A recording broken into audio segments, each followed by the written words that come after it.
Un médico perdió la memoria después de un accidente, pero en sus manos había un conocimiento que su mente había olvidado. Mientras asistía al nacimiento de un extraño, de repente se detuvo inmóvil.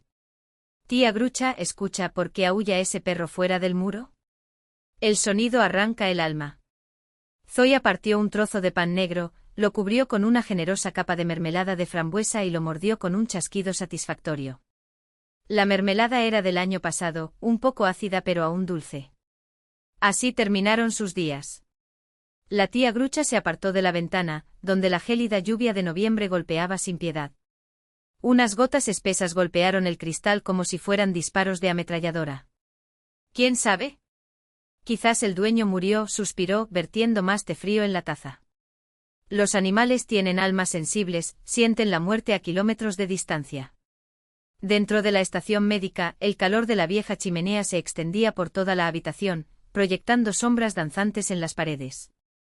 Las sombras se balanceaban, el perro aullaba, la lluvia tamborileaba y las dos mujeres se calentaban con té y pan, sin pensar más que en el final de otro día de trabajo. De la puerta salió un ruido tímido, casi imperceptible, no un golpe, sino un suave rasguño, como si un ratón arañara la madera con sus diminutas garras. ¿Quién estaría ahí afuera en una noche como esa? Zoya se levantó y se acomodó el rígido abrigo. Como si ese lugar no fuera una emergencia de 24 horas. La tía Grucha se limitó a negar con la cabeza. Después de 30 años como asistente, supe que el sufrimiento no elige su momento. Al abrir la puerta, una ráfaga de viento hizo entrar gotas de lluvia. En el umbral, una mujer empapada, con el pelo pegado a su rostro pálido. No era una mendiga, su ropa, aunque gastada, estaba limpia. ¿Y la cara? Una cara extraña. A primera vista era normal, pero tras una inspección más cercana, no había ninguna característica que llamara la atención, como si hubiera sido borrada. Señora, ¿puedo pasar la noche aquí? Preguntó con voz temblorosa, no por el frío, sino por el miedo. No tengo a dónde ir. Ella permaneció allí, abrazándose con sus brazos delgados y blancos y sus dedos largos y delicados. Manos que no parecían hechas para cocinar sopa. Dios mío, pero estás empapada, exclamó tía Grucha, empujándola hacia adentro sin esperar el permiso de Zoya. Ven, ven rápido, Zoya, trae una toalla. Zoya se cruzó de brazos. ¿Y tú, hija mía, de dónde eres? ¿Cómo te llamas? La mujer vaciló mirando al vacío como si la respuesta estuviera escondida en algún lugar de la habitación. No lo recuerdo. Creo que es Lina. O tal vez no lo es. La tía Grucha levantó las manos, perpleja. ¿Qué quieres decir con que no lo sabes? La desconocida aceptó la toalla y se secó la cara con gestos incómodos. Me dolía la cabeza, un dolor insoportable. La gente buena la trató, pero una noche se escapó. Zoya entrecerró los ojos. En 25 años como enfermera, lo había visto todo, fugitivos, vagabundos, mujeres que escapaban de maridos violentos. Pero eso no encajaba en ninguno de esos casos. ¿De dónde huiste? ¿De un hospital? ¿De casa? Lina, o no Lina, se limitó a negar con la cabeza. No lo recuerdo. ¿Y documentos? ¿Tienes alguno? No me parece. La tía Grucha interrumpió con una taza de té caliente. Ya basta, Zoya. La niña está en problemas. Siéntate aquí, querida, mantente abrigada, o cogerás una neumonía. La mujer se sentó en el borde de la silla, sosteniendo la taza sin llevársela a los labios. Miró la mesa donde estaban extendidos rollos de gasa, y sin pensarlo, empezó a enrollarlos con precisión, formando pequeños cilindros perfectos. Deberías quitarte esa ropa mojada, dijo tía Grucha, sacando del armario un delantal gastado pero limpio. Toma, ponte esto mientras secamos el tuyo. Mientras la desconocida se cambiaba de ropa detrás del biombo, Zoya susurró, ¿y si se escapó de un manicomio? La tía Grucha negó con la cabeza. Deja eso. Mira, tranquilo, tranquilo. Son los tranquilos los que dan miedo. Lina apareció detrás del biombo con un delantal blanco que le quedaba demasiado ancho. Se sentó a la mesa, tomó un frasco de medicina y lo examinó. La dosis es incorrecta, dijo de repente con una voz firme y diferente. ¿Entiendes eso?, se sorprendió tía Grucha. La mujer se estremeció como si despertara de un trance. No lo sé. Mis manos lo saben. Zoya y tía Grucha intercambiaron una mirada. Bueno, hoy quédate aquí, decidió Zoya. Mañana vamos a la comisaría. Quizás te estén buscando. No, reaccionó Lina, con un destello de terror en sus ojos. No quiero ir a la comisaría. ¿Por qué? No lo recuerdo. Pero no puedo. Zoya suspiró. Está bien, no iremos hoy. Ya veremos mañana. Prepararon un colchón estrecho en la habitación contigua a la sala de procedimientos. El colchón estaba hundido y la manta remendada, pero todo estaba limpio y fresco. Duerme, hija mía. Mañana veremos qué hacer, dijo tía Grucha ajustando la almohada. Gracias. Ni siquiera sé cómo agradecerte. La tía Grucha hizo un gesto con la mano, cerró la puerta y, una vez en el pasillo, hizo la señal de la cruz en dirección a la habitación, para que el sueño de la niña fuera plácido. Y también se cruzó por si acaso, sin saber realmente a quién había acogido. Un grito rompió el silencio de la noche en el puesto médico. La tía Grucha, que dormitaba en una cama plegable en la sala de guardia, se levantó de un salto, cogió una botella de valeriana y corrió al salón. Lina estaba sentada en la camilla, abrazándose las rodillas, con los ojos muy abiertos y llenos de terror primario. ¿Qué pasó, hija mía? ¿Tuviste una pesadilla? La tía Grucha estaba sentada a su lado, goteando gotas en el vaso de agua. Lina estaba temblando como si se hubiera sorprendido. Miró al frente pero vio algo más, una luz brillante y cegadora, y luego una voz: «Matemos a esa perra», murmuró. Y el sonido del cristal rompiéndose, la sensación de ser sacudido. Se llevó las manos a la cara y las miró como si no fueran suyas. Pero las manos lo sabían, lo recordaban. Los dedos temblaron como si manipularan algo invisible. La cabeza, sin embargo, estaba vacía. «Toma, bebe, se te pasará». La tía Grucha le tendió el vaso y Lina obedeció. «Fue solo una pesadilla, hija mía. Se acabó». Lina se volvió a acostar y tía Grucha la cubrió, acariciando su cabello como a una niña, hasta que su respiración se volvió lenta y profunda. Al salir, la tía Grucha cerró la puerta sin hacer ruido. El sueño se había ido. Fue a la cocina y encontró a Zoya preparando té. ¿Escuchaste?, preguntó. ¿Quién no lo ha oído? Zoya sirvió té en tazas. Creo que intentaron matarla. O algo peor. La tía Grucha bajó la voz. O peor, repitió Zoya, mirando hacia la ventana, donde la lluvia no paraba. Fuera del muro el perro seguía aullando. Bebieron té en silencio, cada uno absorto en el mismo pensamiento: ¿qué tipo de persona había aparecido en sus vidas y a dónde los llevaría esa presencia? Afuera el amanecer llegaba lentamente, gris y húmedo, tan hostil como la historia de aquel extraño huésped. Pasaron 2 semanas sin que nadie se diera cuenta. Lina se adaptó al centro médico como si siempre hubiera estado allí. Fregó los suelos hasta dejarlos brillantes, ayudó a los enfermos con silenciosa eficacia. Sus movimientos eran precisos, calculados, pero había una fuerza contenida en ellos, como si algo poderoso yaciera latente bajo la niebla de su amnesia. «Mira cómo maneja la gasa», comenta Zoya en voz baja, mirando a Lina vendar el brazo de un chico del pueblo.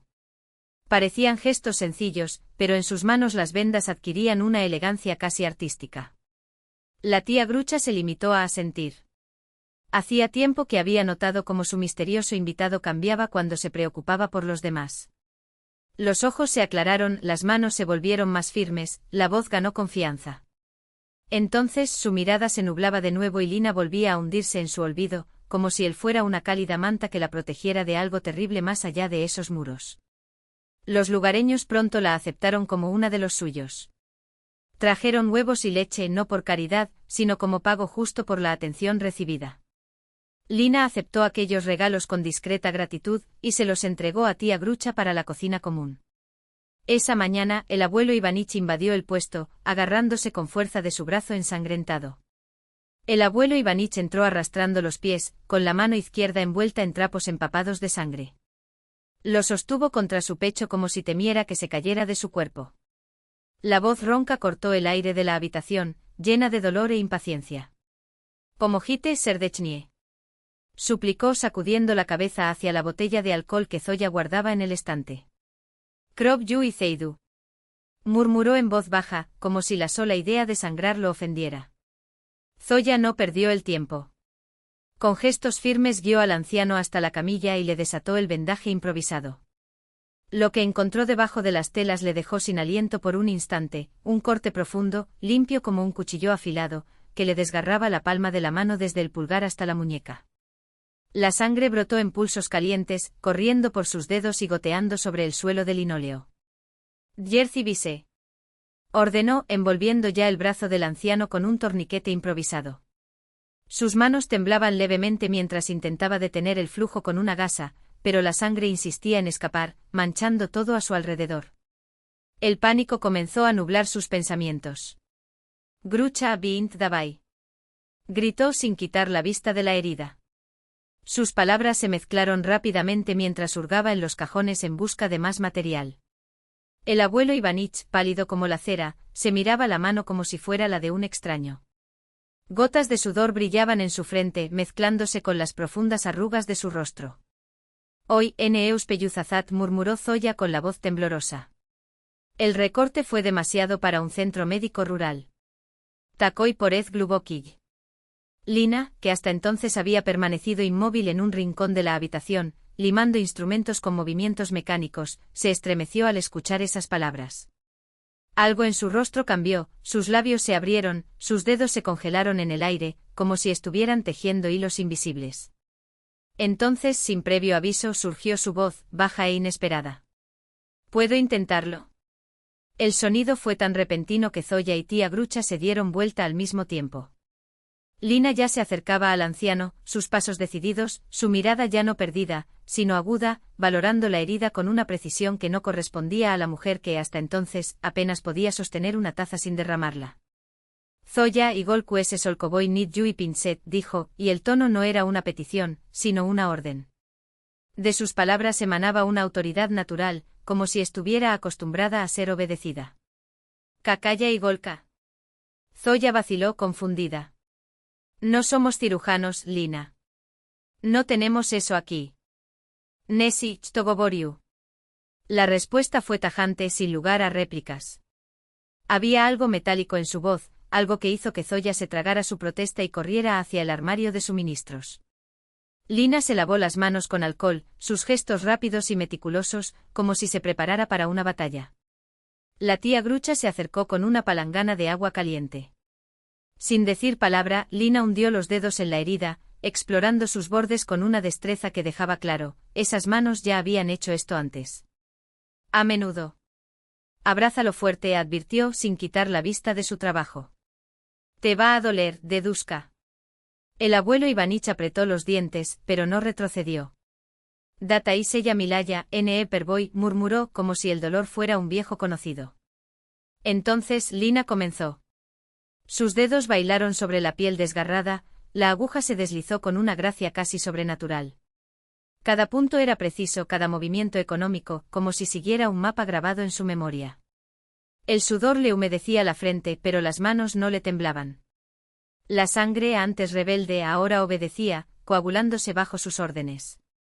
¿Zazim?, preguntó sin levantar la vista.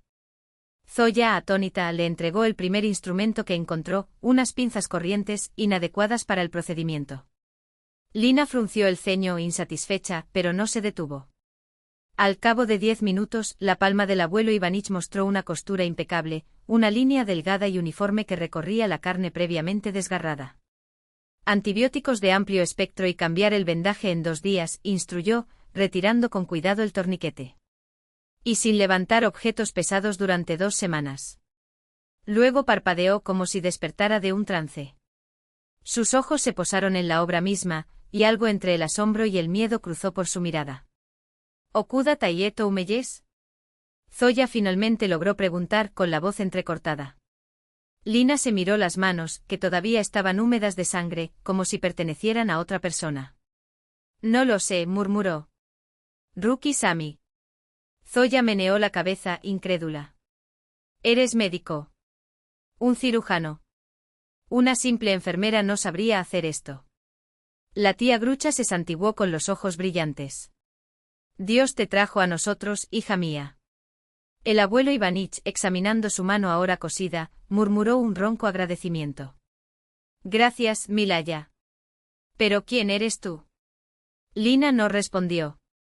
Tenía los ojos fijos en sus manos, como si hubieran empezado a hablar un idioma que no reconocía. Un escalofrío recorrió su espalda. El resto del día fue borroso. Lina deambulaba entre habitaciones, a veces paralizada a medio paso, a veces reorganizando los instrumentos médicos con silenciosa obsesión, alineándolos en perfecto orden, como si el caos del mundo pudiera ser domesticado con pinzas y gasas dobladas.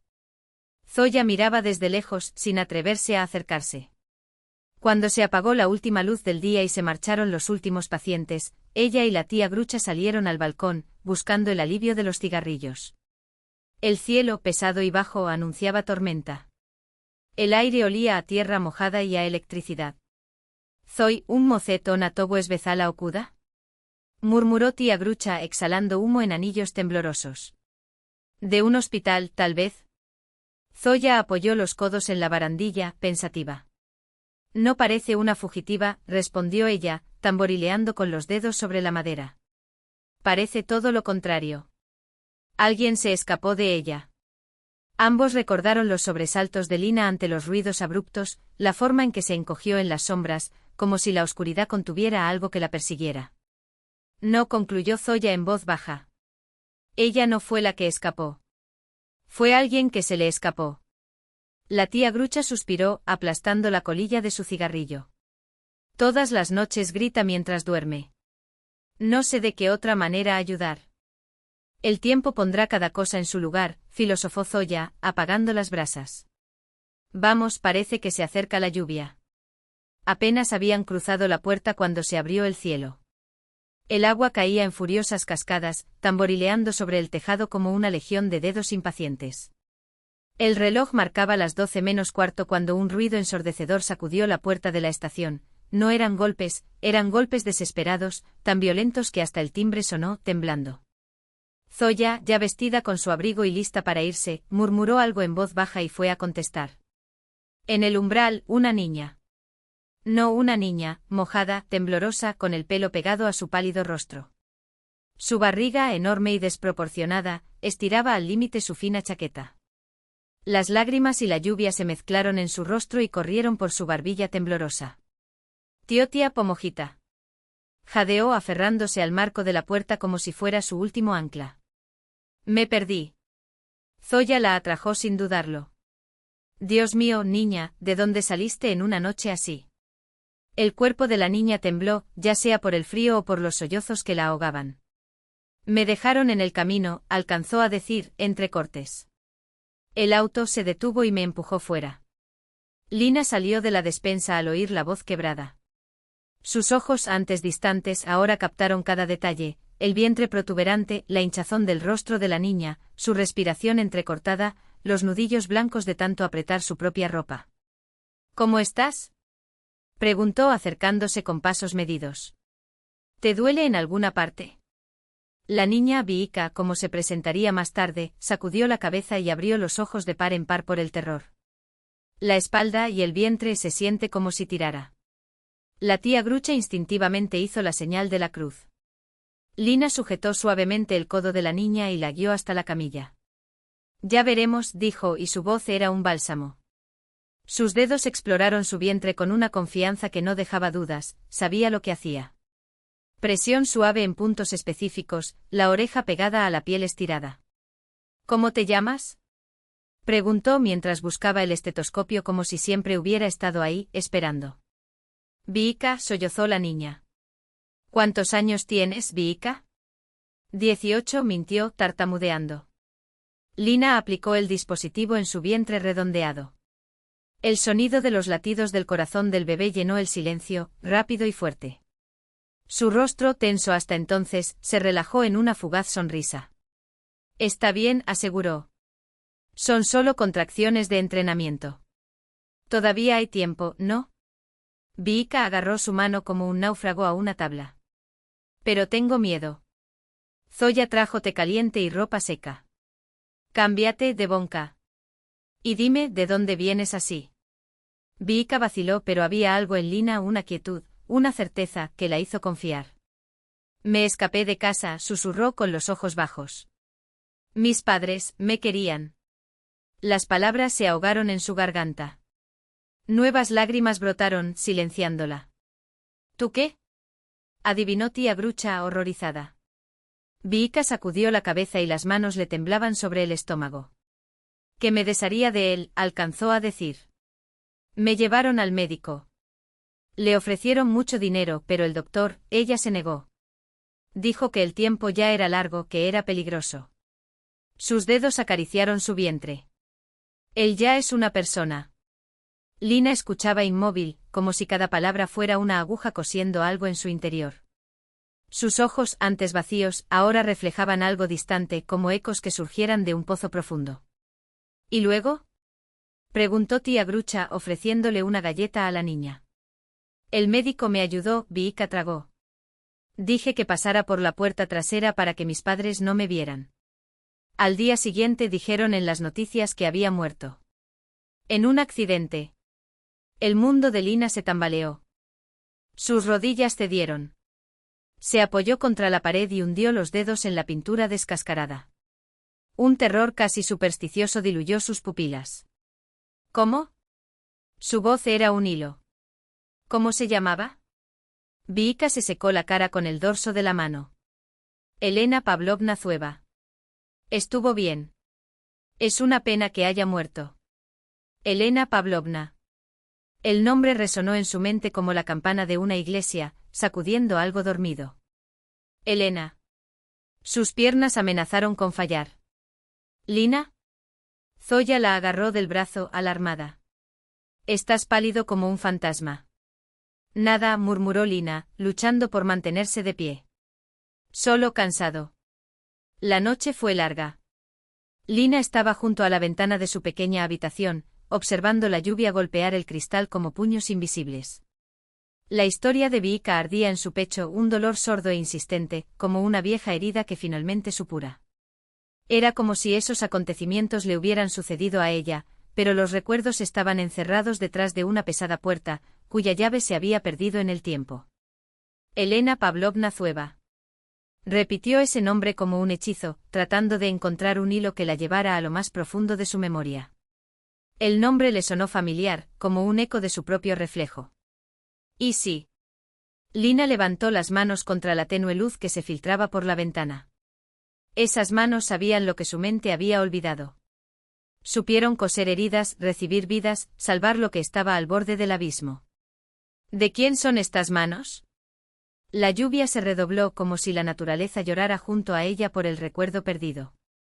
Algo dentro de su pecho batió sus alas, desesperado. Elena Pavlovna Zueva. Soy yo. Apenas había amanecido cuando un grito rompió el silencio matutino del puesto médico. Agudo, desolado, cargado de un miedo ancestral. La voz de Vika temblaba entre sollozos y risas nerviosas. Creo, empezó. Lina fue la primera en levantarse. Su sueño era tan ligero como el de una madre junto a su cuna. Irrumpió en la habitación donde Vika se retorcía en la camilla, arqueada como un arco tenso. Sus dedos ya buscaban el endurecido vientre de la joven. Respira hondo, ordenó con firmeza. No tengas miedo. Tu cuerpo sabe qué hacer. Bajo su palma, el útero de Vika se contrajo como una piedra y luego se relajó lentamente. La contracción retrocedió, pero fue solo una pausa. La tía Grucha apareció en la puerta, envuelta en una fina bata de percal y con las manos temblorosas sobre el pecho. Dios mío, que estás en el cielo. Lina se limitó a asentir. Y entonces algo cambió en su rostro. La vacilación desapareció. Los ojos, antes siempre atormentados por una sombra de duda, ahora brillaban con una certeza inquebrantable. Frente a ellos ya no estaba una Lina insegura, sino una mujer que sabía. Zoya. Gritó por el pasillo. Hervir agua. Prepara todo. Trae paños limpios y los que no. Zoya se asomó desde la sala de servicio con el pelo despeinado y los ojos cargados de sueño.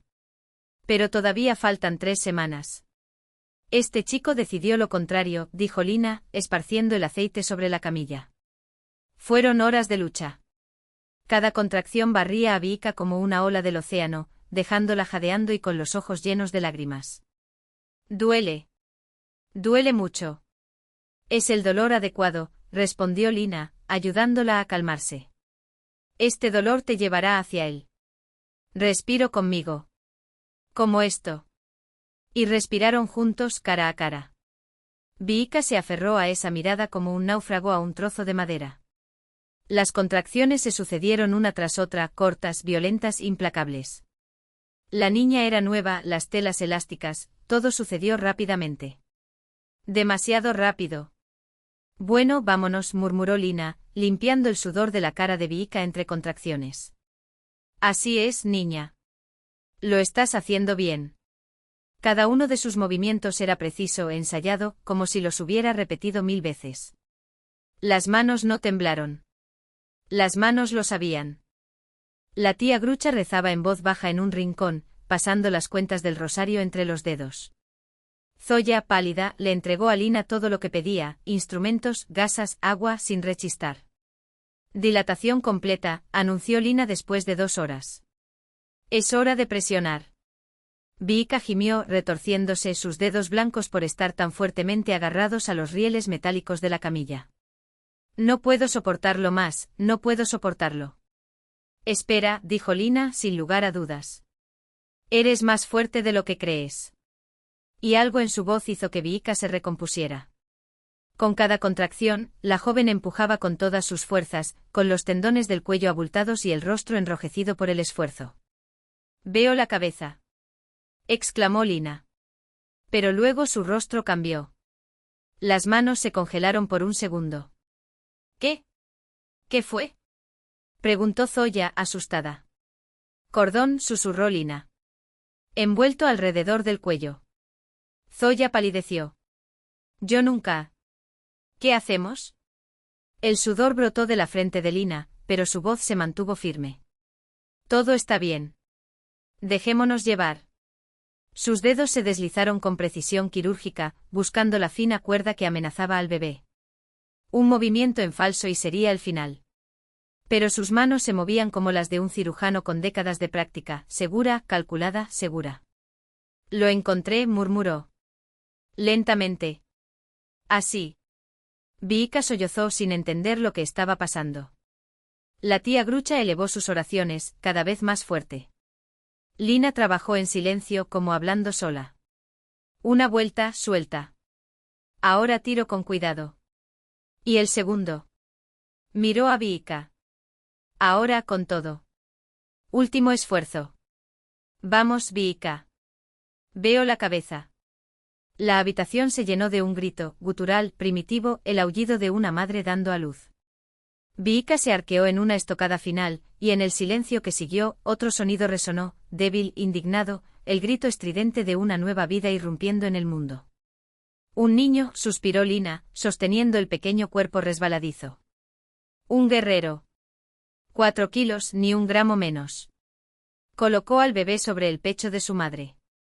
Viika, exhausta con el cabello pegado por el sudor, miró ese rostro arrugado con una mezcla de terror y reverencia.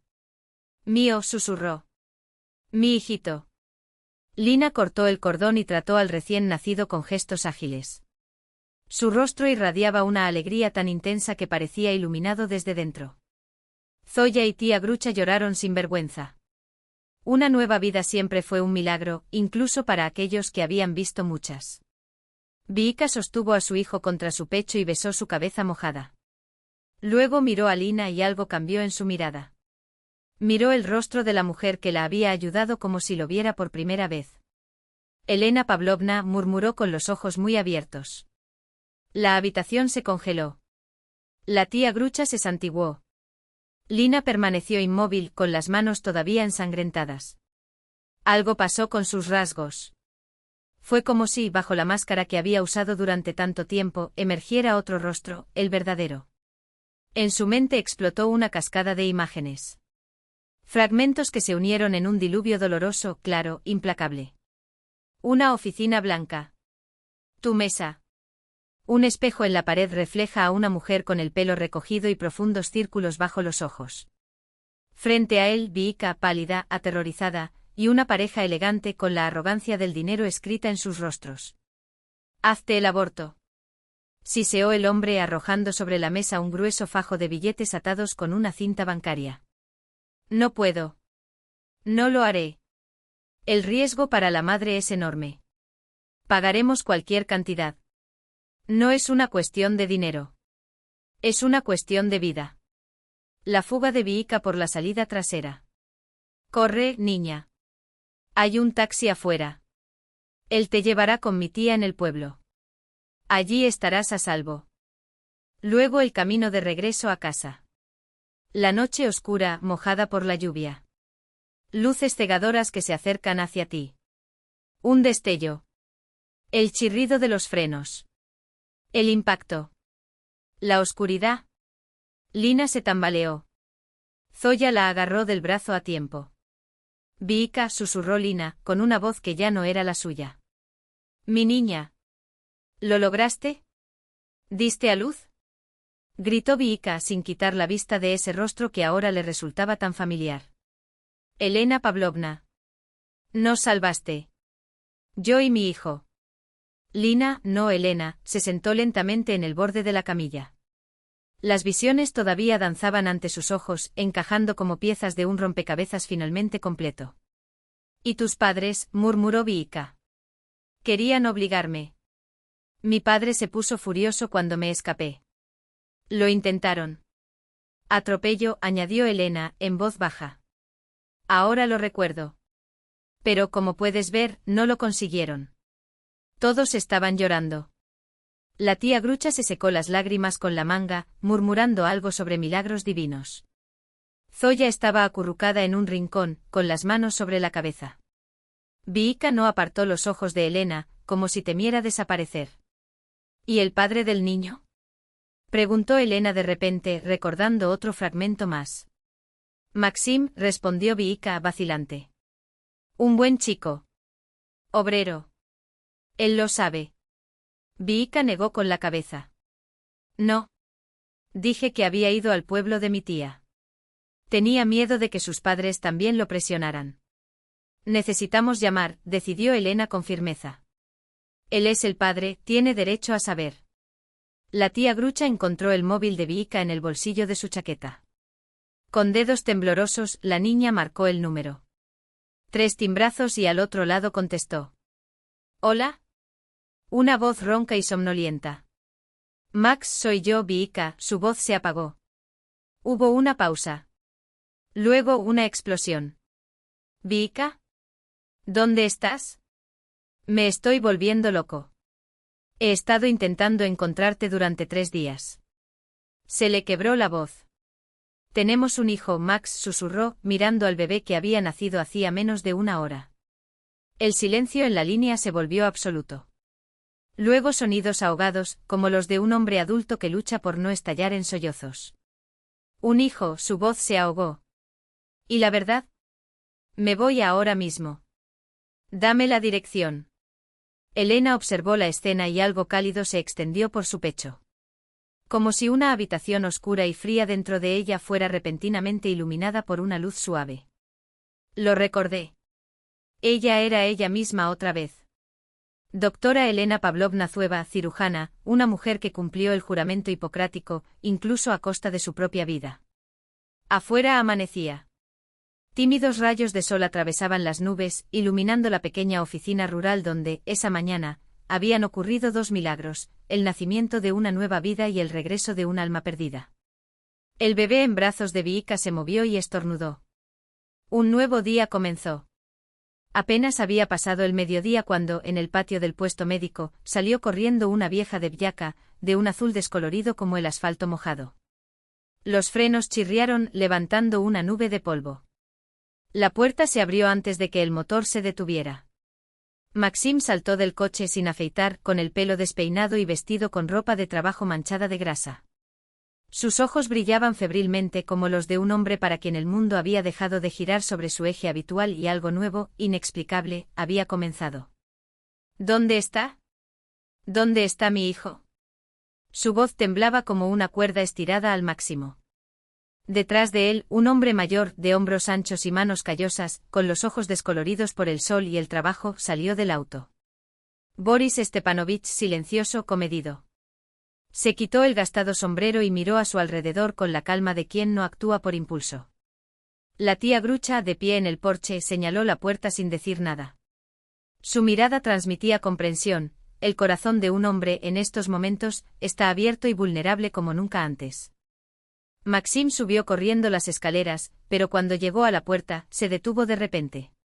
Su rostro, antes decidido, ahora parecía perdido, casi asustado. Se mordió el labio, un gesto casi infantil. «Ve, hijo», murmuró Boris Stepanovich, subiendo detrás de él.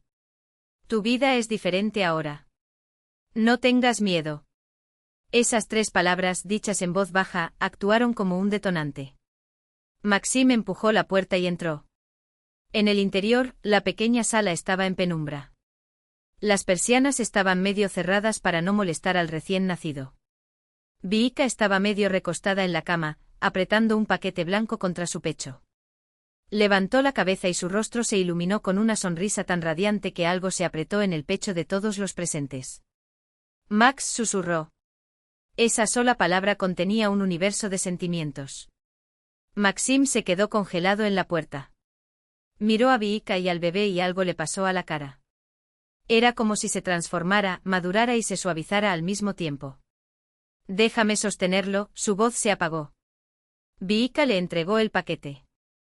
Maxim lo recibió con torpe precaución, como si temiera que el más mínimo movimiento en falso hiciera que el bebé se desmoronara. Aquellas manos, acostumbradas a cargar bolsas de 20 kilos, ahora temblaban como las de un anciano. Apartó suavemente el borde de la manta. Se reveló un rostro diminuto y arrugado con los ojos cerrados y labios esponjosos. «Qué pequeño es», exhaló Maxim. Y las lágrimas corrían por sus mejillas. «Ya es un hombre», añadió sin importarle las lágrimas. No fueron lágrimas de debilidad ni de espectáculo. Fueron lágrimas de fuerza que desbordaron el alma, y en ese momento realmente lo hicieron un hombre. En esa habitación, sosteniendo a su hijo en brazos, era como si hubiera cruzado una línea invisible. Se acercó Boris Stepanovich. Su rostro curtido, surcado por profundas arrugas en las comisuras de los ojos, se suavizó. Una mano enorme y áspera tocó la cabeza del bebé con una delicadeza que parecía imposible en aquel hombre rústico. Un nieto, su voz era áspera, pero llena de una ternura tan profunda que era difícil creer que encajara con ese hombre severo. «Tengo un nieto». Elena estaba junto a la ventana, observando la escena con los ojos húmedos. Fragmentos de su propia memoria todavía encajan como fragmentos de un espejo roto. Los recuerdos de los padres, la infancia, los años en la facultad de medicina, los primeros pacientes, todo volvió, trayendo consigo el dolor y la alegría del reencuentro. Viika se volvió hacia ella. «Este es el médico. Elena Pavlovna. Ella me salvó esa vez, y ahora ha traído a mi hijo al mundo». Boris Stepanovich se enderezó. Con un gesto solemne, casi antiguo, se quitó la gorra. «Gracias», dijo, inclinándose en un profundo saludo. Había una gravedad en ese gesto que hizo que Elena sintiera que le ardía la cara. En su vida como médica, se había acostumbrado a los agradecimientos, pero estos sonaban diferentes. No eran palabras para un profesional, sino para alguien que le había devuelto un futuro a esa familia. «Simplemente hice mi trabajo», respondió en voz baja. «Cuéntenos cómo sucedió todo», preguntó Boris Stepanovich, sentándose junto a su hijo. Viika empezó a hablar. «Tuviste un accidente». Elena vaciló organizando sus pensamientos, antes de comenzar su narración, primero lentamente, luego con más confianza. Habló de la visita de los padres de Viika, las exigencias, el dinero sobre la mesa, cómo había ayudado a la niña a escapar, el coche que la esperaba en la carretera oscura y los faros que la apuntaban directamente. «Recuerdo el impacto», dijo con la voz quebrada. «Entonces solo oscuridad.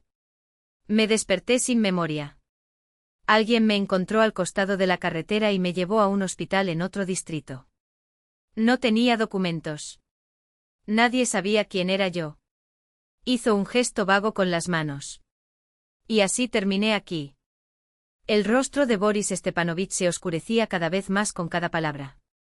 La arruga entre sus cejas se hizo más profunda como un surco de arado en tierra negra. ¿Querían matarla? Preguntó en voz baja, pero con una firmeza de acero en su voz. ¿Por qué? Preguntó Maxim, apretando los puños. Porque se negó a abortar, respondió Elena. Boris Stepanovich se levantó. La silla crujió bajo su peso. Su cara era una tormenta. No puede quedarse así, dijo, y cada palabra cayó como una piedra. La ley existe para ser cumplida. Sacó de su bolsillo un viejo celular con llaves.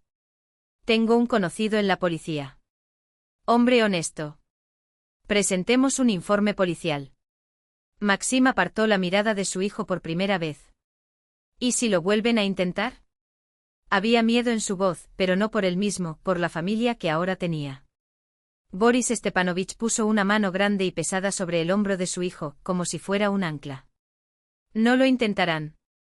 Ahora estamos preparados. Salió al pasillo y marcó el número. Serioja, hermano, soy yo, Boris. Su voz se fue haciendo más tranquila mientras se alejaba, pero la determinación en su tono era inconfundible. Dentro de la habitación, Maxim se sentó junto a Viika, sin quitar los ojos de su hijo. Su rostro, antes iluminado de alegría, ahora estaba pensativo.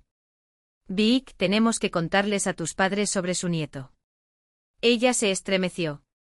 Tengo miedo. No lo estés, Maxim tomó su mano. Estamos juntos. Mi padre tiene razón. Es lo correcto. Viika vaciló.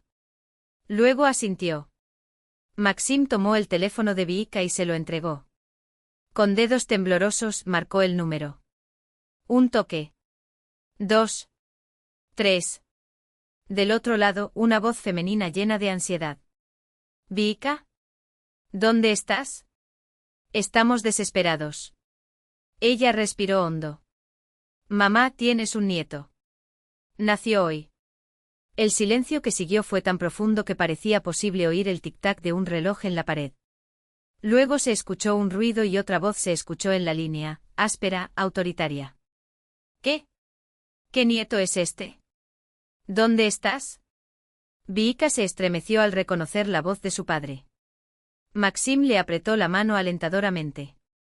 Estoy a salvo, papá. Vuelve a casa ahora mismo. Lo solucionamos. No hubo ni una pizca de alegría para ella, ni curiosidad para el recién nacido. Simplemente la frialdad de alguien que está acostumbrado a que sus órdenes se obedezcan sin cuestionarlo. Viika miró a Maxim, al hijo que tenía en brazos, y algo cambió en su mirada. El miedo dio paso a una tranquila determinación. No, papá. Mi casa está aquí ahora, con mi marido y mi hijo. Su voz, siempre tan suave, sonaba firme. La voz de una madre protegiendo a su hijo. ¿Qué marido? Estalló el padre. Te mostraré lo que es un marido.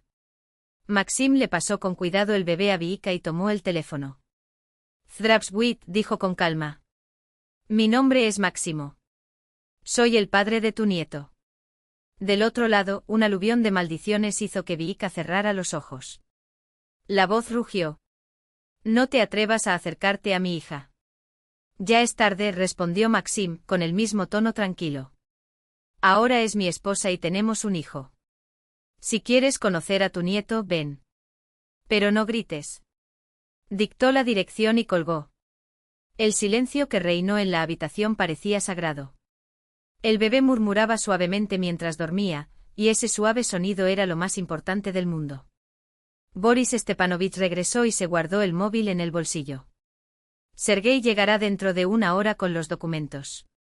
Ahora voy al hospital del distrito. Necesito conseguir el historial médico de Elena Pavlovna. Su tono era pragmático. Reunir pruebas. Se fue y Elena escuchó el rugido del motor del Devyaka alejándose. Zoya se asomó por la puerta. ¿Vendrán estos familiares? Máximo asintió. Con seguridad. Todo el mundo lo sabía, vendrían y habría escándalo. Era tan inevitable como el atardecer después del día. Elena se acercó a la ventana. Ya no le temblaban las manos. Recordaba todo, su nombre, su vida, la noche que intentaron matarla. Una extraña sensación la invadió, no miedo, sino una tranquila resolución. No les tengo miedo, dijo, mirando el camino que desaparecía en el horizonte. Que vengan. Es hora de decirte la verdad en la cara. Maxim puso su mano sobre el hombro de Viika. No te preocupes. Ahora todo será diferente. Y esa frase hizo eco de una verdad simple pero profunda, una verdad que solo se revela en momentos de prueba. La verdad es más fuerte que las mentiras, el amor vence al odio y una nueva vida siempre trae esperanza. El bebé dormía, ajeno a la tormenta que se acercaba a ese apacible centro médico. Una tormenta necesaria para limpiar el aire de tu futuro. La hora de espera se prolongó como resina corriendo por el tronco de un pino. Lento, viscoso, implacable. El tiempo parecía haberse detenido dentro de esos muros. La tía Grusa preparaba té y murmuraba oraciones. Zoya estaba ordenando los instrumentos en el armario con un ruido que parecía preparación para la batalla. Elena permaneció junto a la ventana y cada sonido la hacía estremecerse. Maxim no se alejó de Viika y del recién nacido, como si su propio cuerpo pudiera protegerlos de la tormenta que se avecinaba. Sus manos, callosas por el trabajo, ajustaban con delicadeza el pañal de su hijo. En esa ternura brillaba una fuerza que incluso Zoya, que hace 25 años no creía en los hombres, lo miró con nuevos ojos. Luego un coche negro entró en el patio de la estación médica, un Lexus brillante y depredador, tan fuera de lugar en este entorno rural como un piano de cola en un gallinero. Elena apretó los puños. Han llegado, susurró. El vehículo se detuvo como sellando el silencio. Las puertas se abrieron. Del coche bajaron dos, Vitali e Inna Morozov. Él impecable con su traje sastre erguido, de hombros cuadrados y rostro de piedra. Ella, envuelta en un abrigo de piel fuera de temporada, esbelta, con restos de una belleza otrora deslumbrante y el cansancio marcado en el rabillo de los ojos. La gente estaba acostumbrada a ver el mundo doblegarse a sus deseos. ¿Dónde está mi hija? La voz de Vitali cortó el aire como un látigo. Se abrió la puerta del puesto médico. En el umbral estaba Maxim, joven, fuerte, con los hombros erguidos. Y Elena de repente vio en él un parecido con su padre, no en el rostro, sino en el espíritu. Entra, dijo con calma. Pero nada de gritos. El bebé está durmiendo. Vitali lo miró con desdén, como si fuera un insecto incómodo, y pasó junto a él, casi rozándole el hombro. Inna la siguió, nerviosa, examinando los alrededores. Viika estaba sentada en la cama, con Artem en brazos. Cuando vio a sus padres, se estremeció e instintivamente abrazó a su hijo contra su pecho. Su rostro, todavía marcado por el cansancio del parto, pero ya iluminado por la luz de la maternidad, parecía al mismo tiempo frágil e inquebrantable. Marina, Vitali se detuvo en medio de la habitación, cerniéndose sobre su hija. Detén este circo. Vámonos a casa. Ella lo miró. No había miedo en esa mirada, solo una nueva calma cansada. Mi nombre es Viika, papá. Y mi hogar está aquí. Su voz ya no era baja y vacilante, sino firme, como si cada palabra brotara de las raíces más profundas de su ser. Deslizó ligeramente el pañal hacia abajo, dejando al descubierto su carita. Conoce a tu nieto, Artem. Inna estiró el cuello, inclinándose hacia adelante sin darse cuenta. En su rostro algo parpadeó, un destello de asombro, tal vez incluso de admiración. Pero Vitali cortó el aire con la mano, como cerrando una ventana a otra posibilidad. No hay nietos. Vamos. Resolveremos esto. Sus palabras transmitían la ardiente certeza de que no podía haber otro resultado. Por un momento, todos creyeron que tenía razón. Pero fue entonces cuando Elena salió de la sala de procedimientos, con una bata blanca, el pelo recogido y la mirada seria de alguien que había pasado por la muerte y había regresado al otro lado. Vitali se volvió al oír pasos y su rostro cambió. La sangre se escurrió como si una ola helada la hubiera arrastrado. Retrocedió como si viera un fantasma. ¿Estás vivo? Elena se detuvo. 2 metros los separaban, pero entre ellos había un abismo del tamaño de la vida o la muerte. Como puede ver, Vitali Petrovich, su voz tranquila y firme, golpeó a Morozov como una bofetada. Estoy vivo. Y saludable. Avanzó y la máscara del respetable hombre de negocios se desmoronó, revelando un gruñido enojado. Fuiste tú. Te equivocaste. La furia burbujeó en su garganta. Invertí millones en mi hija, le di todo y lo recibo a cambio. Arruinó todo. Había amargura en la voz de Elena.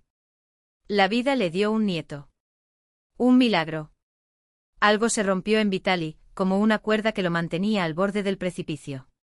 Con un rugido gutural, se abalanzó sobre Elena. Te voy a matar. Esta vez seguro. Todo sucedió en segundos.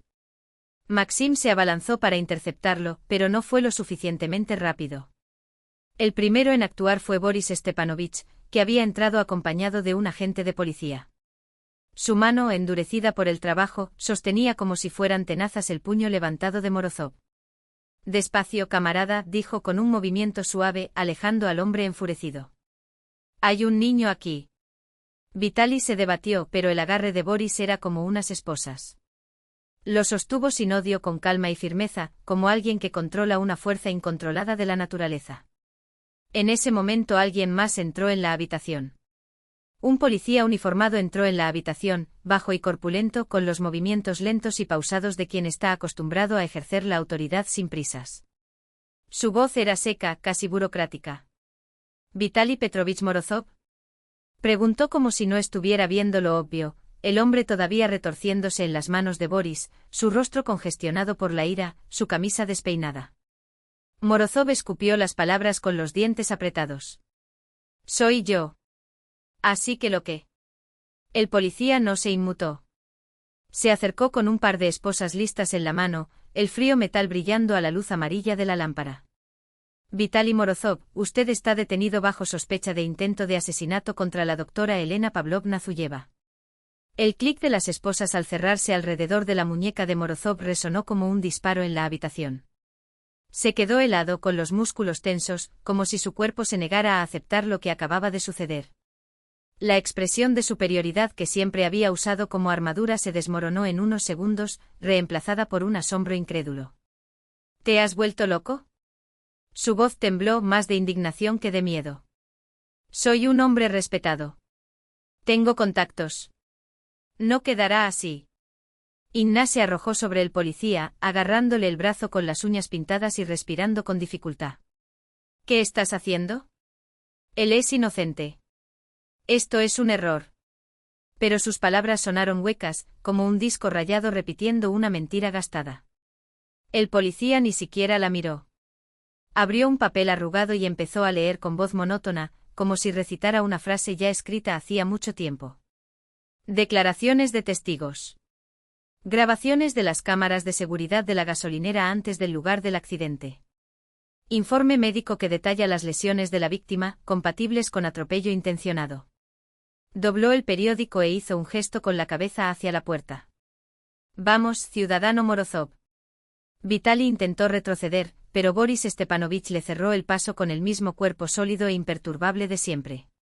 Repitió en voz baja, como si hablara más para sí mismo que para los demás. Es por ley que hay que vivir. No había ningún triunfo en su voz. Solo una certeza cansada, como la de un hombre que ha visto demasiado para dejarse sorprender por la justicia cuando finalmente llega. El policía condujo a Morozov afuera. Inna estaba de pie en medio de la habitación, desorientada, como si de repente hubiera envejecido 10 años.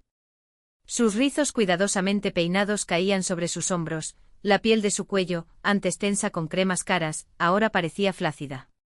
Miró a su hija y a su nieto, y algo duro, frío, que la había mantenido prisionera durante años, empezó a derretirse en sus ojos. Vika, su voz se apagó. No sabía que era capaz de eso.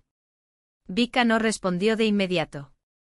Meció a su hijo en brazos con el rostro tranquilo, como si aquellas palabras no fueran una acusación, sino una confesión que llevaba esperando mucho tiempo.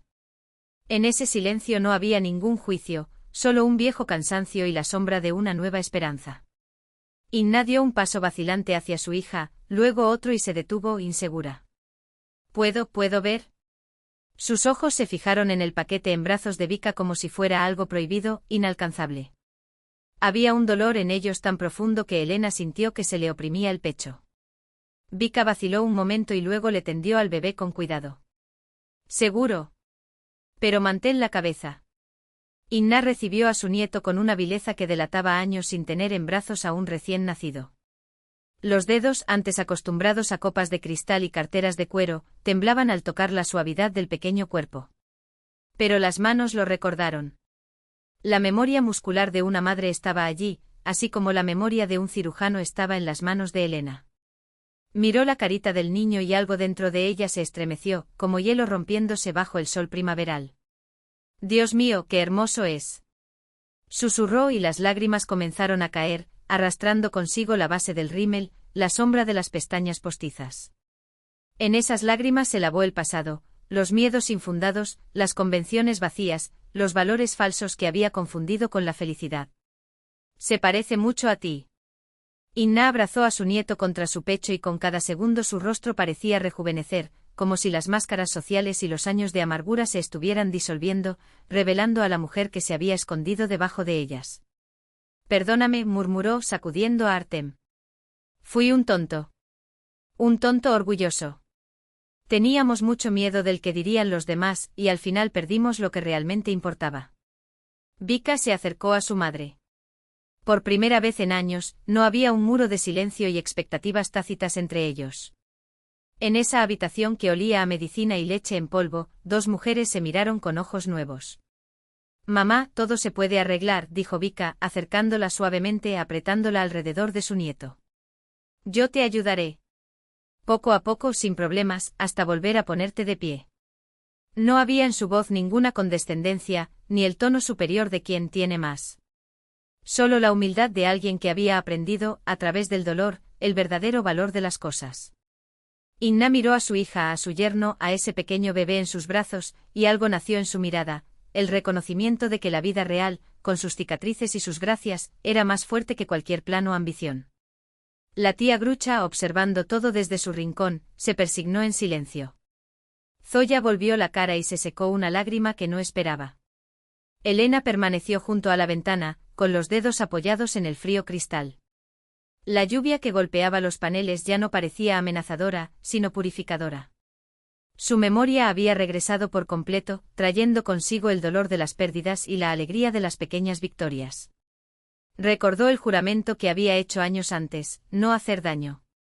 Y ahora, al mirar a esa extraña familia, nacida del caos y el dolor, comprendió que había cumplido su promesa, aunque a un costo que nunca había imaginado. Afuera, el cielo comenzaba a aclarar. La lluvia amainó y se convirtió en una fina llovizna, casi niebla. En algún lugar a lo lejos un gallo cantó anunciando que la noche, con todos sus horrores y secretos, llegaba a su fin. Nació un nuevo día. La historia del pequeño puesto médico, hasta entonces olvidado entre las curvas de un camino rural, se había apoderado de las redes sociales de forma inesperada. Un vídeo sobre la lucha del equipo para salvar vidas con escasos recursos, compartido por un voluntario, tocó corazones más allá de las fronteras del pueblo. Las donaciones empezaron a llegar, al principio tímidamente, luego en un flujo constante. Aparecieron patrocinadores oficiales, con carteles identificativos en las paredes recién pintadas, y anónimos, que enviaban sobres sin remite o dejaban paquetes en la puerta de madrugada. Inna, la mujer que una vez llegó allí con el peso del remordimiento sobre sus hombros, ahora contribuyó en silencio, sin fanfarrias. Ya no se trataba de dinero, se trataba de estar presente, ser práctico, como si cada gesto pudiera borrar no solo su culpa, sino también el dolor que había dejado atrás. Con las donaciones llegó la transformación. Los nuevos equipos sustituyeron a los viejos, oxidados con el tiempo. Llegó una joven enfermera, recién graduada, de ojos brillantes y una determinación que suplía su falta de experiencia. El techo, previamente remendado con lonas y oraciones, adquirió nuevas tejas, las ventanas, antes enmarcadas por corrientes de aire frío, fueron sustituidas por doble acristalamiento que mantenía el calor en el interior. Lo que era un simple puesto de salud se convirtió poco a poco en una auténtica clínica rural. «Mañana llega el ecógrafo», anunció Elena, con un orgullo que no pudo ocultar. Ahora las mujeres embarazadas ya no tendrán que viajar a la ciudad para hacerse exámenes. Su voz llevaba el alivio de quien sabe cuánto pesaban esas horas de viaje, entre náuseas y preocupaciones, sobre mujeres que ya tenían poco. De la cuna de al lado salió un gemido, que pronto se convirtió en un llanto exigente. Vika quiso levantarse, pero tía Grua, que dormitaba en su gastado sillón en un rincón de la habitación, ya se había levantado. Acuéstate, niña, yo me encargo, dijo extendiendo los brazos con una naturalidad que solo proviene del verdadero cariño. Cogió al bebé con una ternura que tocaba el corazón, ese pequeño gesto, pero lleno de historia. Artem pronto se calmó, reconociendo la voz y el olor de aquellos brazos que, para él, eran tan familiares como los de su propia madre. Mi nieto, mi hermoso, murmuró tía Grua, acunándolo lentamente, mientras sus ojos reflejaban una paz que solo conocen aquellos que se sienten necesitados. Sus hijos ya eran mayores, repartidos por todo el mundo, el apartamento en la ciudad le había sido arrebatado en algún oscuro proceso legal. Pero allí, en ese rincón olvidado, había encontrado una nueva familia, extraña, improvisada, cosida a partir de restos de vidas rotas pero real. Una familia que no dependía de los lazos de sangre, sino de la elección diaria de permanecer unida. Vika los miró con una sonrisa que ya no era forzada.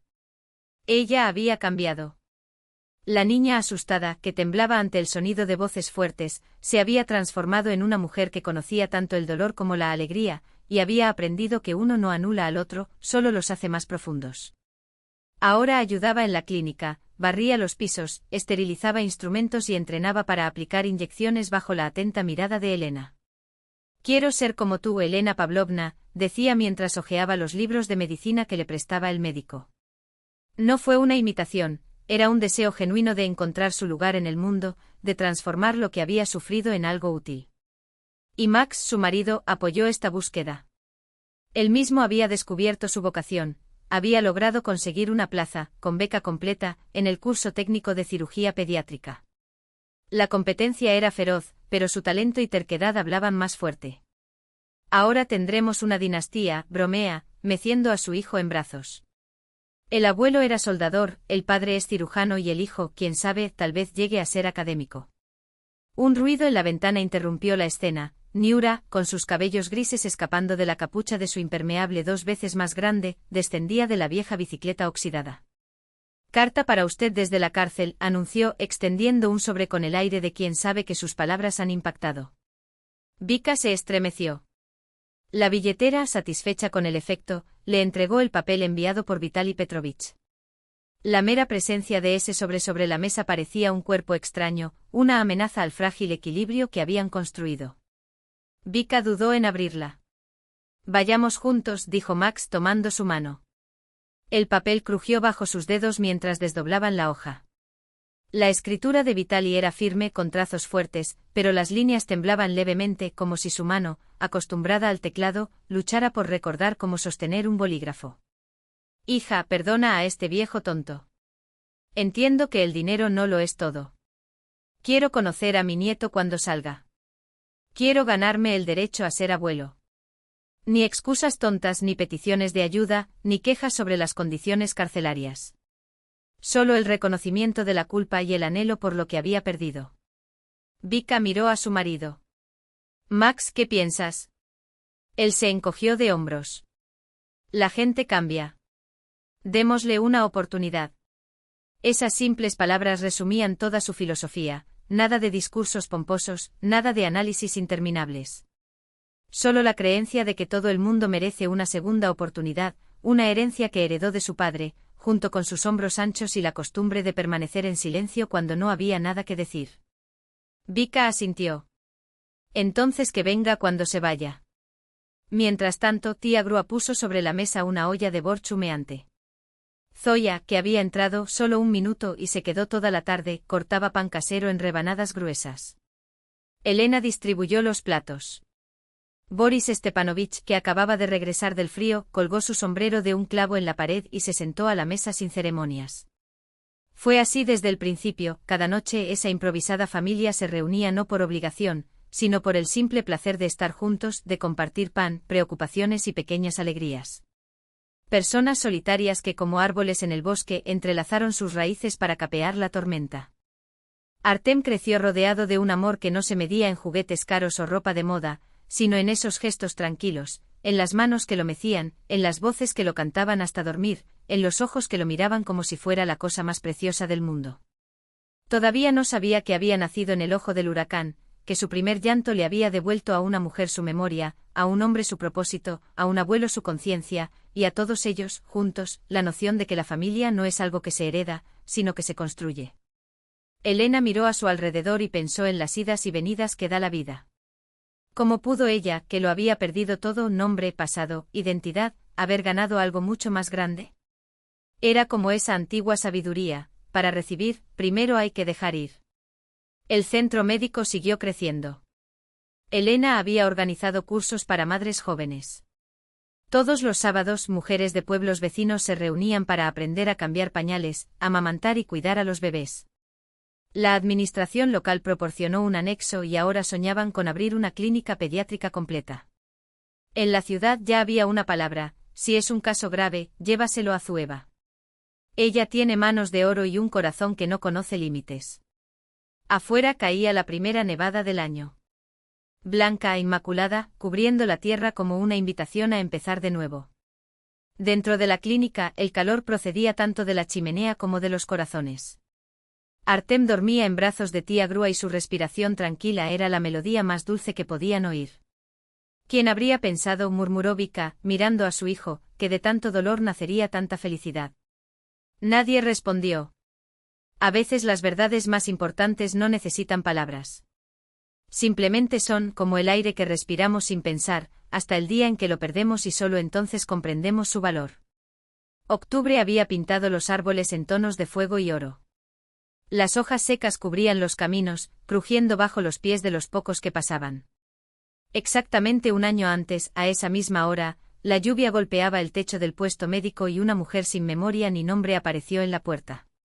Ahora todo era diferente. Dentro de la clínica, el aire vibraba con la anticipación de una celebración. El primer cumpleaños de Artem reunió a todos los que formaron parte de esa improbable historia. La tía Grua desde pequeña trabajó en la cocina, horneando una tarta de manzana que perfumaba toda la casa.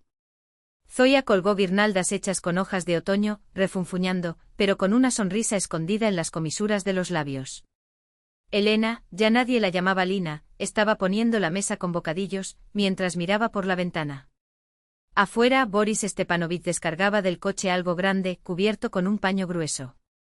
La primera en llegar fue Inna. Sin maquillaje, luciendo un vestido sencillo, pero con una ligereza en sus movimientos que antes no existía. Trajo una caja llena de ropa y juguetes para niños. No pude resistirme, confesó sonrojada.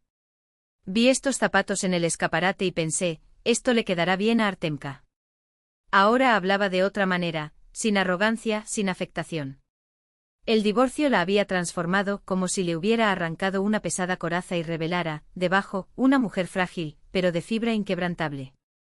En el patio el chirrido de los frenos anunciaba la llegada de más invitados, compañeros de Elena, pacientes de la clínica, vecinos. Parecía que toda la región se unió ese día. Vinieron con regalos, con amables palabras, con sonrisas sinceras. Hace mucho tiempo esos extraños se convirtieron en familia no por sangre, sino por elección, por su terquedad en preocuparse unos por otros. En el centro de todo estaba el cumpleañero, Artem, un niño sano, de mejillas sonrosadas y cabello claro, que ya intentaba dar sus primeros pasos de la mano de su madre.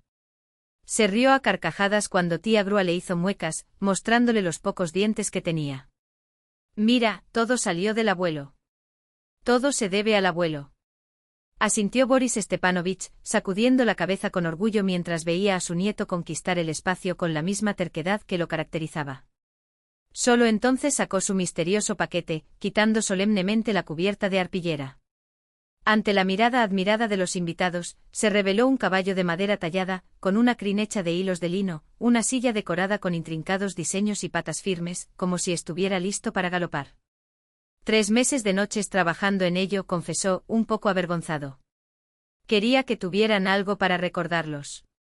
Mi abuelo me hizo uno igual cuando era niño. Maxim miró a su padre con manifiesta admiración. Ese año había sido un punto de inflexión. Había comprendido la vida, las personas y sobre todo, a sí mismo. De un estudiante promedio pasó a ser el mejor de su clase, ganando una beca que lleva su nombre. Pero lo más importante fue que encontró su vocación en la medicina. Sus manos, antes acostumbradas al duro trabajo de la tierra, aprendieron ahora la delicadeza de salvar vidas, moviéndose con precisión quirúrgica, como si cada gesto fuera una oración. Vika se acercó a su marido y meció a Artem en sus brazos. Mira cómo le gusta, dijo mientras el niño estiraba sus manitas para alcanzar el caballito de madera. Ella también había cambiado ese año, había madurado, había ganado una fuerza interior que se reflejaba en sus ojos. Ahora, además de madre, estudió el curso técnico de enfermería a distancia, dividiendo su tiempo entre clases, turnos en el centro médico y el cuidado de su hijo. Sus ojos, antes asustados y heridos, ahora brillaban con una calma confiada, como si finalmente supiera que era capaz de capear cualquier tormenta. Elena observó la escena con una sonrisa. Recientemente recibió una carta de agradecimiento del Ministerio de Salud por el modelo innovador de asistencia médica rural que había implementado. El pequeño puesto se había convertido en un referente en la región, atrayendo visitantes que venían a aprender de su experiencia. Lo que alguna vez fue un sueño lejano, un lugar donde la medicina pudiera llegar a quienes más la necesitaban, ahora era una realidad, construida con sudor, perseverancia y sobre todo con corazón. Fue entonces cuando, en plena celebración, la puerta se abrió una vez más. Un hombre de mediana edad vaciló en el umbral, cambiando su peso de un pie al otro, como si no supiera si entrar o salir corriendo. La tía Grua se quedó helada al verlo. Era su hijo, al que no había visto en 3 años. Mamá, murmuró, bajando la mirada. Lo siento. Voy a devolver el apartamento. Ya he arreglado los papeles. Un pesado silencio llenó la habitación. Todo el mundo conocía la historia de tía Grua, como sus propios hijos la echaron de casa, dejándola sin nada. Miró a su hijo durante largos segundos, con una mirada que nadie podía descifrar. Luego se acercó y se tocó la cara con la palma arrugada. Ah, basta, dijo con una voz que no transmitía resentimiento, solo tranquila resignación. Mi casa está ahora aquí con mis hijos. En esas simples palabras estaba toda su sabiduría, no había lugar para el odio, solo para el perdón que proviene de elegir amar a pesar de las heridas. El hijo quedó paralizado, sin saber qué decir. La tía Grua le tomó la mano con firmeza. Ven, te presentaré a mi nieto. Su nombre es Artem. Y así, como si no hubiera pasado el tiempo, lo llevó a la cuna, donde el niño, ya somnoliento, seguía jugando con el caballito de madera. La noche avanzó y los invitados comenzaron a despedirse, dejando atrás el calor de las conversaciones, los restos de comida y la sensación de que allí había sucedido algo importante. Artem, sobreexcitado por tanta atención, comenzó a gemir. La tía Grua lo levantó en brazos, se sentó en la vieja mecedora y empezó a cantar, balanceándose suavemente. Bayu bayu, bayu bayu. No ladres, cachorro. No despiertes, mi niño. La vieja canción, sencilla como el mundo, llenó la habitación. Poco a poco los llantos del bebé se convirtieron en respiraciones profundas, arrulladas por la voz familiar y el crujido rítmico de la silla. Elena permaneció junto a la ventana, observando la escena. Algo apretó su pecho con una dulzura dolorosa. Esto es felicidad, pensó. No en las grandes hazañas, ni en los elogios ni en las riquezas, sino en ese momento común, en el que una anciana acuna a un niño que no es suyo por sangre, pero que ama como si lo fuera. Vika se acercó y apoyó la cabeza en su hombro. ¿En qué estás pensando?, preguntó. Elena tardó un poco en responder, buscando las palabras adecuadas. ¿Sabes, Vic?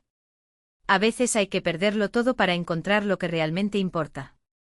Perdí mi memoria, mi nombre, mi pasado, y gané una vida llena de significado. Vika asintió. Y perdí a mis padres, pero encontré una verdadera familia.